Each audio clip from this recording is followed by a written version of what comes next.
Hello everyone and welcome back to my YouTube channel. Today I'm creating a simple slimline card using the rainy day friends from my favorite things. This adorable set is illustrated by Rochelle Anne Miller and I truly adore her designs. Now I first stamped out these images using Gina K Designs Amalgam ink and then I did that on perfect coloring paper, Transotype. So now I'm going to start with the Copic coloring. I'm using one of those skin tones that work every time again and again. I don't know why. From time to time I do switch it up. There are several skin tones and we need to be aware of that and just use it whenever we can. But this girl, I really wanted to give her brown hair, and it's also the combination that I would use to create the darker skin. So, well, to avoid using the same markers for the hair and the skin, I decided to go for a pale skin today. Now I'm building up my coloring. I'm going from darkest to lightest and at least 2 layers. You know me by now. But if you're new, on this paper I personally prefer having at least 2 layers to get the blend that I want, and if needed I am adding more. Something that's really handy about this paper is that it prevents from bleeding. I have never experienced bleeding so that the markers are going outside the lines because of oversaturating the paper. I haven't had that with this paper. I did have it with Nina, but I still love Nina, so I still have it at home. But if I want to do some more, well, just have more depth on my cards, then I am using this one for sure. The Eiffel Tower, wonderful. I'm doing it in grays, just keeping it simple, but you can do rainbow, you can do really joyful colors, but I decided to go really joyful and cheery with the clothing of the girl and the umbrella. So just to have something more basic, I'm using some warm grays for the Eiffel Tower. While I was making this card, it reminded me of when I visited Paris. I did that once with school. Yeah, you know, those excursions where the teachers are deciding where you're going and where not. But I'm happy that I saw Paris. I went on the Eiffel Tower. It was really lovely. Was missing the boyfriend at the moment because he wasn't in the same school as I was. So, well, but I survived. And I think the view is amazing when you're standing on the Eiffel Tower. You can see so much, and I went there when it was really dark at night, so that really had something extra, I think. That aside, I'm onto the well, I think it's a jacket, but you can see that it's a dress as well, I think. I have one of those raincoats that are in bright yellow. I love wearing it. This year with the COVID situation, I actually barely went out. Yeah, it's an issue, I know. So I didn't wear the jacket this year, but I still have it and it's hanging, well, at the door. So it reminded me of that, and I really had so much fun coloring this jacket in the yellow. And the boots, well, I want some boots. I want some yellow boots. I don't know if that's strange, but I want them, like the rubber ones, just for in really rainy, well, rainy days and working in the garden. I don't have a garden, but my parents have one. I'm living in an apartment, so no garden here.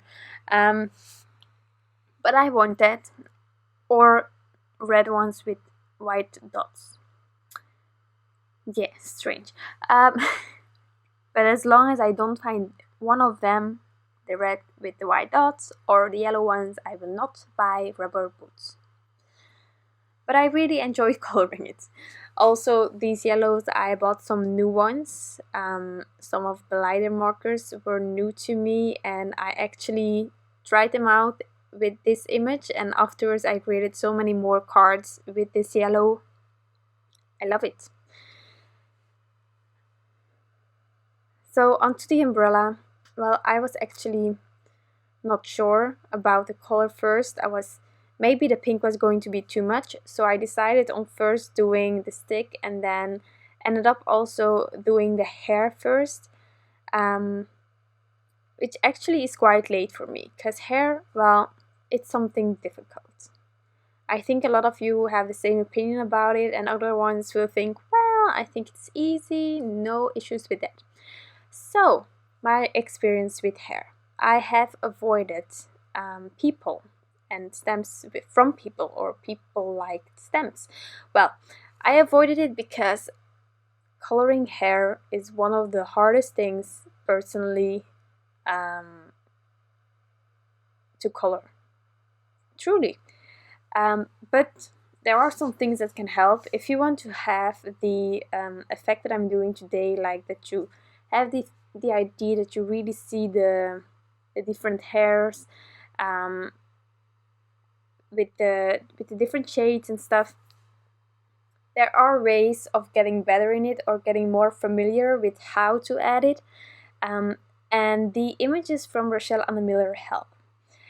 Also, the new illustrations from my favorite things, I have colored them. It will take a while, I think, before I can share it with you, but there as well, the illustrator already helps you with the flow of the hair, or from time to time they add more details to the hair, and that also helps you with following those lines. You don't have to invent anything.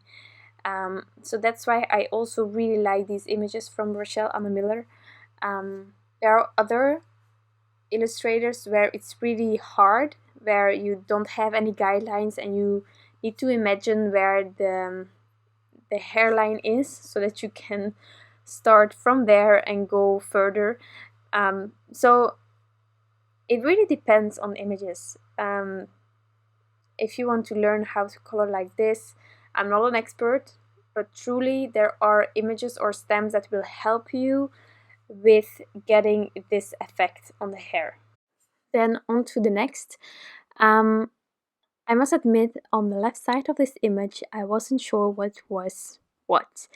If it was the leg of the dog or not, and if maybe it was hair or not. So what did I do? Well, just remember that you can color it any way you want to, as long as you like the end result. But I was doubting this much about what was what, that I ended up going through the Rochelle Anna Miller website, and there she has also her designs colored in digitally. And I saw that those two pieces that I colored brown were actually intended as hair, so I did that because I was doubting this much. But I also saw a lot of people already color it like the leg of the dog, and it works as well. So just do whatever you think is right. But if you're like me and you're unsure, you can always check out the site of Rochelle Anna Miller, or just go on my favorite things in this case and see what the design team did, and just check what was intended maybe and see what you like. Okay, so now onto the umbrella. I decided to use this pink again, and you probably recognize this pink, and I'm really sorry that the cap is like really yeah, I don't know how you call it, but it's like reacting on the amount of lights. I know, but I listed all the markers that I use down below. It's just a few caps that are acting strange. So this is a pink combination that I have used quite often already in the past, since I have, well, tried it out, because I really like it. So why not? And it's really bright, so I was first contemplating, and I think you can definitely use another color on the umbrella. I even think maybe it's nice to use a really dark blue, and then you can incorporate something in the background, maybe a really dark sky or just a really bright. I like the idea of the contrast that you can get with this image, just depending on which colors you are using. However, I must admit that this umbrella took me some time to get like where I wanted it to be. From time to time you just have that, like it's not ending up like you want to or you have in your head. So I just kept working until I was happy. So I will actually return to the umbrella again because I just wasn't feeling it completely. But first I'm onto this petal. Now I'm only going to use this B000. I'm not doing anything fancy because I already have a lot of color going on with the girl and the dog and the umbrella. So I wanted to keep this really soft but at the same time have, well, give it a bit of color.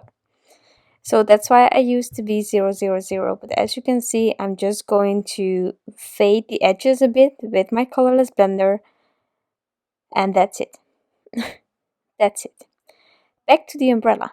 Now, about going back. So from time to time you have to work it, and even with this paper I don't really have bleeding, but from time to time I notice that if I have added already a lot of layers, that it sort of doesn't take the ink anymore.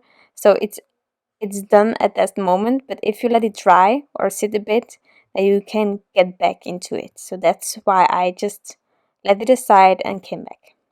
So now I have the coloring done. I'm going to take the matching dies and cut all of the images out. So to do that, I adhere the matching dies with some purple tape. It's a low-tech tape, always handy to have on hand, or some washi tape can also help. And then onto the background. Now for the background, I have cut out a large slimline panel using the large slimline with sliders from Fawn. I'm masking off the edges because there are some stitching details, and as you know me, yes, I want to keep them white. So that's why I'm covering them, and then I'm going to do some ink blending. Now I colored this image, and actually I came back a few days later to finish this background because I had no clue what I was going to use for the background. There are many ways of deciding upon your background. You can go for contrast, you can just do one color, you can do anything you want. If I'm not sure about the background, then I often grab towards a color or multiple colors that I also used on the image. So that's why I ended up going from pinks to orange to yellow. And so I have a really vibrant, bright card at the end of this crafting adventure. But I really like it. But as I said before, if I would have colored maybe the umbrella with some really dark brown, not browns, really dark blues, then maybe I would have done a night sky thingy. But there are many ways to recreate this card. Also, if you don't like a slimline card, then you can always do an A2 size. That was originally the plan. But then I thought, why not do like a crazy vibrant background? And then I ended up with a slimline. But it's perfectly fine doing an A2 as well. Now, I decided that I wanted to keep the bottom white of this panel, to add a sentiment and sort of have the white part of this large slimline panel to be the grounding.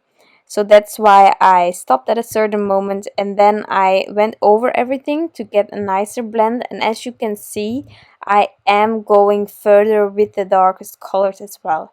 So in the beginning I'm often really cautious about how far I'm going with certain colors, but once you know that you have a lot of space left, then why not go a bit further? It's the same with Copic coloring for me. I prefer starting with a really thin shadow and then making it larger when I see that I have more wiggle room. And once I'm happy with the blending, I am going to remove the purple tape and then it's time to stamp out my sentiment. Now, maybe you saw it, maybe you didn't, but my Misty broke, my original sized one. So I have been sitting with only mini Misties for a few weeks now, and well, a new Misty is on its way, but it's with all the custom stuff, it's taking its time. So I love making slimline cards, and well, I'm trying to work around it, but I would prefer a normal sized Misty, of course. But that's why you will see me use a mini Misty to stamp out my sentiments. If you do so, then your panel is overhanging the edges. Make sure that there isn't any ink on that area of the Misty door, because otherwise you might smudge your panel, and that's something that we don't want to do. So once the sentiment was on there, stamping it a few times to get a crisp, well, it's not an image, but you know what I mean. Um, and then I'm going to add the images. Now I'm going to use some liquid glue, and I'm going to use thin foam squares to add all of them, getting a bit of dimension going, but I wanted the background elements to be flat on the card panel.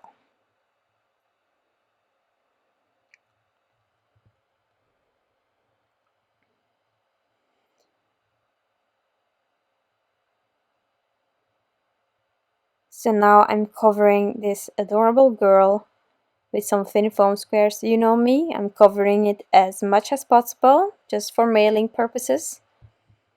And once that's on there, I'm going to add it, and then it's time to do some final things. So I still have to add this panel on a slimline card base, that's one of them.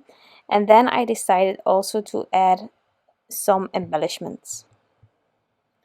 So for the embellishments today, I am using the Teardrops from Little Things from Lucy's Cards, but you might have it from another brand. And I'm just adding it to this card, really subtle. I'm not going to cover the complete panel, it's an option, but I decided not to. And once I'm happy with placement, I'm going to add it with some liquid glue. And I already said it before, but I really like this embellishment wand that I can use to add everything in place. Also on the other side you have like the iron thingy, and you can move your embellishments a bit around if needed, what I did here to get it all sort of straight.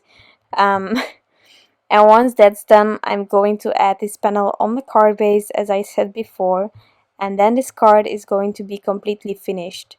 Now you can add sequins instead of these teardrops. You can add glossy accents, some more stickles, anything can, but I just decided to leave it like this. I hope that you like the end result, and of course that you enjoyed watching the video. Don't forget to subscribe to my YouTube channel to never miss a card that I'm making. If you have any questions, you can always reach me in the comments. I want to thank you all for stopping by. I hope that you have an amazing day, and I will be back soon. Bye!